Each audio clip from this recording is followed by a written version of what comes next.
తిరుపతి జిల్లా నారాయణవనం మండలంలోని సిద్ధార్థ పాలిటెక్నిక్ కాలేజీలో ర్యాగింగ్ ఘటనపై రియాక్ట్ అయ్యారు మంత్రి నారా లోకేష్. కాలేజీ యాజమాన్యం దాడికి పాల్పడిన సదరు విద్యార్థులపై కేసు నమోదు చేసి కఠిన చర్యలు తీసుకుంటామని ట్వీట్ చేశారు.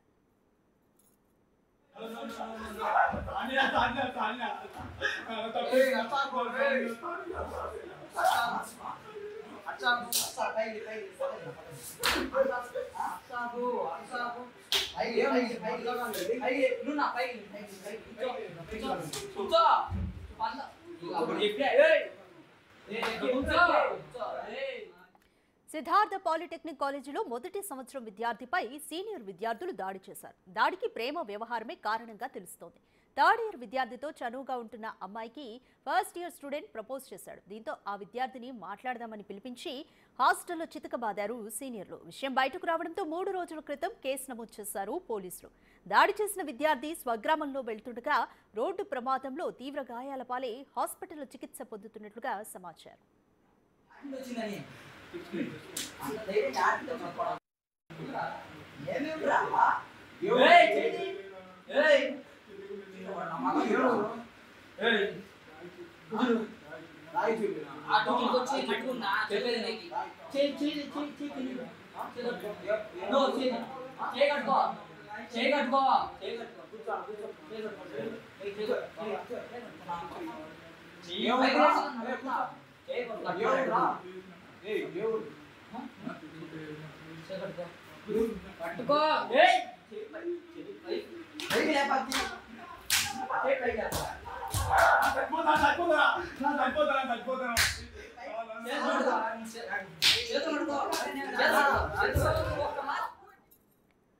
కంప్లీట్ డీటెయిల్స్ మా ప్రతినిధి దామోదర్ అందిస్తారు. రైట్ దామోదర్, పుత్తూరులోని ప్రైవేట్ కాలేజీలో జరిగిన ర్యాగింగ్ ఈ ఘటన మంత్రి నారా లోకేష్ దృష్టికి వెళ్ళింది. ఆయన రియాక్ట్ అయ్యారు కూడా. కంప్లీట్ డీటెయిల్స్ ఏ విధంగా ఉన్నాయి? రాధిక, తిరుపతి జిల్లా పుత్తూరు నారాయణవరం మధ్యలో ఉన్న సిద్ధార్థ పాలిటెక్నిక్ కళాశాలలో 4 రోజుల క్రితం ఓ ఘటన చోటు చేసుకుంది.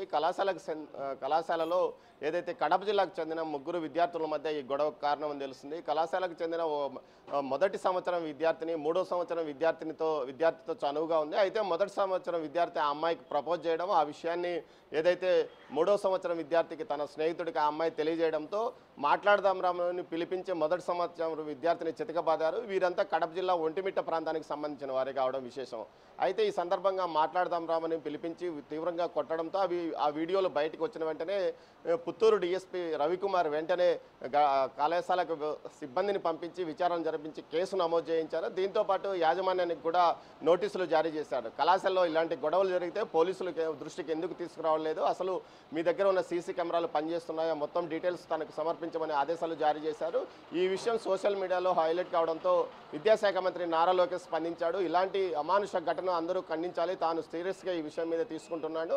కళాశాల యాజమాన్యానికి కూడా నోటీసులు పంపించాలని ఉన్నత విద్యాశాఖ అధికారులను ఆదేశించిన పరిస్థితి. మరోవైపు ఏదైతే కేసు నమోదు చేయమని చెప్పారు. అయితే 3 విద్యార్థులు మైనర్లు కావడంతో వారి పేర్లు బయటకు పెట్టడానికి పోలీసులు అంగీకరించలేదు. మరోవైపు ఏదైతే సీనియర్ విద్యార్థి తన స్వగ్రామం ఒంటిమిట్ట నుంచి తన స్వగ్రామానికి ద్విచక్ర వాహనంలో తన అవ్వ అదేవిధంగా తన చెల్లితో కలిసి వెళ్తుండగా మార్గ మధ్యంలో యాక్సిడెంట్ అయ్యి అతనికి సీరియస్ అయింది. వాళ్ళ అవ్వ ఘటనా స్థలంలోనే మరణించింది. మరోవైపు సోదరికి కూడా తీవ్రంగా గాయాలు తగిలాయి. మొత్తం మీద ఈ కేసుకు సంబంధించి అతన్ని అదుపులోకి తీసుకోవాలని ప్రయత్నించిన పోలీసులు అతను ఆసుపత్రిలో చావు బతుకుల మధ్య ఉన్నాడని తెలుసుకొని ఈ కేసు తర్వాత అతనికి ఆరోగ్యం బాగుపడిన తర్వాత కేసు దర్యాప్తు చేస్తామని చెప్తున్నారు. అయితే అతనితో పాటు కొంతమంది విద్యార్థులు అతనికి సహకరించి తీవ్రంగా కొట్టిన వారు ఉన్నారు. ఈ నేపథ్యంలో వారి మీద చర్యలు తీసుకోవాలని ఏదైతే విద్యాశాఖ అధికారులు కళాశాల యజమాన్యాలకి ఆదేశించారు. ముఖ్యంగా వీరికి టీసీ ఇచ్చి ఇక మరో కళాశాలలో చదవకుండా ఏదైతే ఇక ఎక్కడ చదువుకోకుండా చర్యలు తీసుకోవాలని,